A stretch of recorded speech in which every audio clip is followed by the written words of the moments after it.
Anyway, let's get into some of these notes. So, top one here, Dana White says he's working on a fight for Nate Diaz, and it's about bloody time. It's about bloody time. Dana said, we're working on a Nate Diaz fight right now. It's not Tony, but if we get it done, I think you're going to like it. Lightweight is where it would be. It would put him in a really good position if he won the fight. And if the guy who he could potentially be fighting, I think it's a great fight for him too.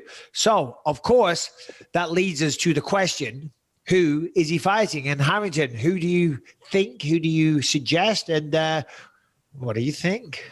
Well, a little bit further on down the notes, I have another thing which I think does tie into this. He said, Dana White said, assuming Khabib does stay retired, he sees the winner of Conor versus Dustin fighting the highest ranked guy for the title, for the vacant lightweight title following that, which makes me believe that Dana White would be setting up a fight between Nate Diaz and current #1 contender, Justin Gaethje.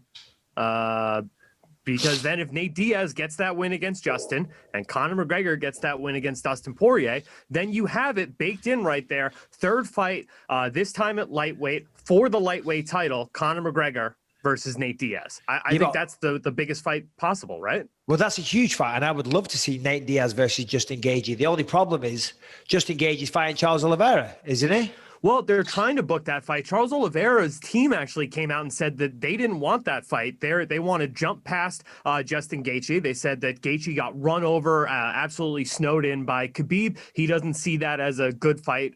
This was his coach saying that he doesn't see that as a good fight for his fighter. And he wants that McGregor fight next. So if there's a holdup in those negotiations, this would be the perfect time to just say, all right, Oliveira, you're left out in the cold. Justin Gaethje and Nate Diaz slips in over you for that #1 contender spot. And I could see Oliveira. I am listening to you. I was listening, trying to bring up the rankings, and the UFC website was glitching a little bit. But yeah, I mean, listen, Justin Gaethje, Nate Diaz. I think Justin Gaethje would want that fight. No offense to Charles Oliveira, because Charles Oliveira is just as dangerous. I'm going to say more dangerous than Nate Diaz. More dangerous. I mean, he is a fucking threat everywhere, and he's a silent assassin. And we may see him, I don't want to say as the champion, because I don't think he beats Khabib, but I think he has a good chance of beating most people. Conor would be a tough one because of the striking style. But anyway, so if that fight isn't made, or if Justin Gaethje is offered Diaz as a different opponent, I think he would take that. I mean, Jesus Christ, a win over Nate Diaz. Justin Gaethje just lost the belt. Of course, he wants to return in style. He wants to be at the forefront. He wants to fight for the belt. And of course, like all fighters, wants to fight for the most money that he can. And Nate Diaz ticks all of those boxes. And if you beat Nate Diaz, big things only, I guess. Yeah, I mean, not only that, he is currently the #1 ranked guy. So if he gets a win over anybody in his next fight, he remains in that #1 spot. And that means he's challenging for that vacant title, no matter who is next up. So, I mean, anybody who slides in to fight Justin Gaethje right now, as long as he gets that win, that's a big deal for him. Nate Diaz, to me, is a much bigger money fight than Charles Oliveira. Charles Oliveira, to me, is now that guy that nobody in the division wants to fight. Well, certainly after what he did to Tony Ferguson. I mean, Jesus Christ, listen, love Tony. We say this all the time, but he destroyed Tony. Was it 5 rounds? It was the co-main event. It was the co-main event, so it was 3 rounds, and it was a shutout. It was a complete shutout. And listen, that wasn't a surprise. The only thing that was surprising was that he never finished Tony. You know what I mean? With that armbar that he had, and he was trying to get a few submissions later in the fight, so that was very surprising. But if you know Charles Oliveira, you know the body of work, you know what he's capable of. I thought Tony would have done better, but it wasn't surprising that Charles Oliveira looked so fantastic. I'm just looking at the rankings. Khabib, obviously. They're saying this weekend, by the way, Dana's going to talk to Khabib. He said it's going to be a 5-minute conversation. He's either yes or a no. So Dana's not going in there to, he's not going to try and sit there with a massive briefcase full of $100 bills and maybe a few gold bars and some Rolexes and maybe a fucking fancy car over there. Well, this is what he said. I don't know. Maybe he will. And if he does, God damn, I wish I got that treatment. But this is Khabib Nurmagomedov we're talking about. So I guess we'll know pretty soon whether or not Khabib's coming back. So either way, Nate Diaz ain't fighting him. Your suggestion is Gaethje. I like your logic there. Poirier's booked. Oliveira's the other one. Dana said it's not Tony Ferguson. Dan Hooker is fighting Michael Chandler. And then you get down to Dos Anjos. Oh, I feel Dos Anjos wouldn't be. I don't hate that either, because remember, they fought before. Dos Anjos beat him very handily, if memory serves me correctly. So I think Diaz would like that, and it'd be good for Dos Anjos. Do you know what I mean? That's a big, big win. So, or Paul Felder. He's next below as well. I doubt it would be Paul Felder. No disrespect to Paul. Love the guy.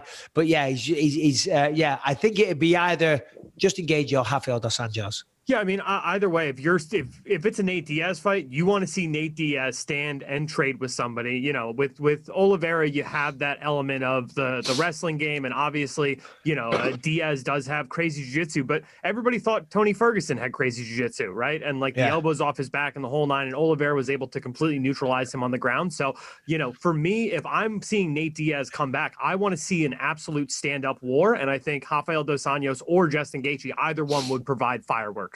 Oh yeah, for sure. You know, I saw today as well, sitting there having my I went for a long run this morning with Callum, about 4 miles long, in the hills.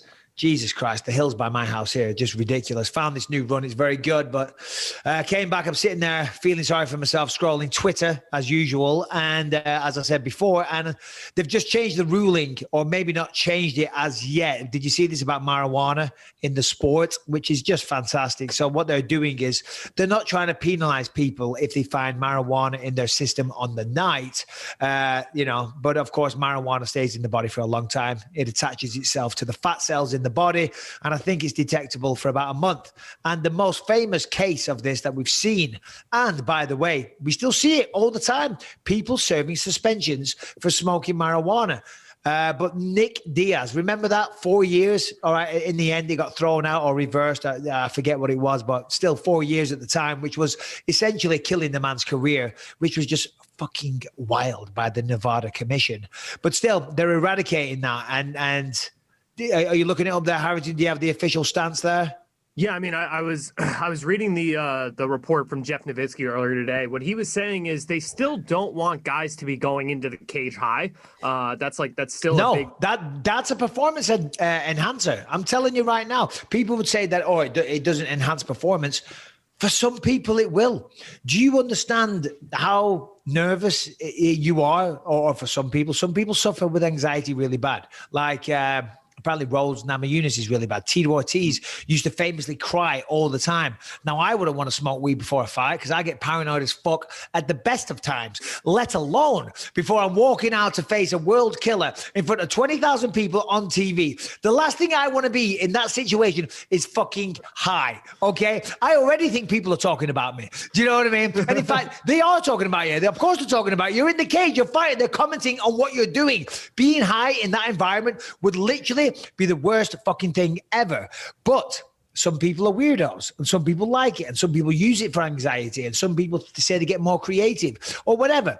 The fact of the matter is it affects your mental state. So therefore you shouldn't be competing in a sport in that state. But if you want to get high a few weeks before the fight, a couple of days even, then so what? You wake up the next day and there's no effects there. So I think it's by far the right move. Yeah, I mean, it's also been proven that it helps with recovery. Certainly the CBD is more effective when it is mixed with some THC. I mean, the science just proves that. So, in a situation where you're in a long training camp and, you have those little niggling injuries and stuff popping up, like, why wouldn't you use every tool in your toolbox to recover and be in the best shape you can on fight day? What really screws it up is, like you said, it stays in the fat cells. It's a 28-day thing. So they're trying to figure out a way where they can make sure that fighters aren't, like I said, getting high and going into the cage. But literally just yesterday, Bevan Lewis was suspended for 6 months for marijuana. So it's was that yesterday? Literally Jesus yesterday Christ. It came out. It's crazy. It's absolutely insane. I mean, it's legal in the majority of the states. It's legal in a lot of places all over the world. And of course, it stays in your system for 28 days.